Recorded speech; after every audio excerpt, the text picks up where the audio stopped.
প্রতীকের বিষয়টা এই মামলার ইস্যু ছিল না। প্রতীকের বিষয়ে অনারেবল কোর্ট কোনো ডিরেকশন দেননি। জামাত ইসলামের কনস্টিটিউশনের উপর ওনারা যেটা রিভিউ করছিলেন, ইনভেস্টিগেশন করছিলেন, ওই পর্যায় থেকে ওনারা আবার শুরু করবেন। এটা হচ্ছে ইলেকশন কমিশনের উপর অনারেবল কোর্টের ডিরেকশন। এখন অর্ডারটা পাওয়ার পর ইলেকশন কমিশনকে আমি জানাবো, তারপর ওনারা অর্ডারটা দেখে ইলেকশন কমিশন ব্যবস্থা নেবেন। প্রতীকের বিষয়টা এই মামলার ইস্যু ছিল না। প্রতীকের বিষয়ে অনারেবল কোর্ট কোনো ডিরেকশন দেননি।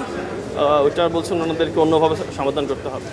না, নিবন্ধনের বিষয়টা হচ্ছে হাইকোর্ট, আমি আপনাকে আবার বললে, হাইকোর্ট যে সিদ্ধান্তটা নিয়েছিল 2013 সালে জামাত ইসলামের নিবন্ধন বাতিল করে দিয়ে, ওই জাজমেন্টটাকে অনারেবল কোর্ট আজকে জাজমেন্টটাকে সেট অ্যাসাইড করে দিলেন।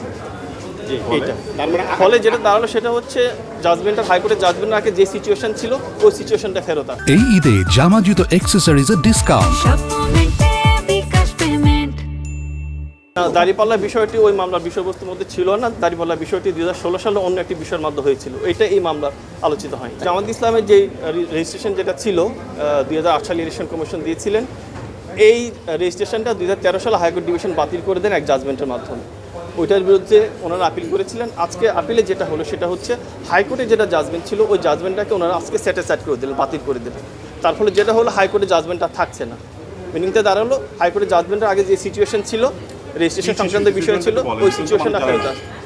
জামাতের রেজিস্ট্রেশন বৈধই ছিল, বহাল ছিল 2013 সাল পর্যন্ত, এবং 2013 সাল পর্যন্ত ইলেকশন কমিশন ওনাদের জামাত ইসলামের কনস্টিটিউশনের উপরে একটা পর্যালোচনা করছিলেন। ওই পর্যালোচনার স্টেজে ওটা স্টে হয়ে গেছিল। এখন ইলেকশন কমিশন পর ডিরেকশন দিয়েছে আপিল ডিভিশন ওই স্টেজ থেকে আবার শুরু করার জন্য। এই বিষয়ে কোনো ধরনের ডিরেকশন এই কোর্ট থেকে আসেনি।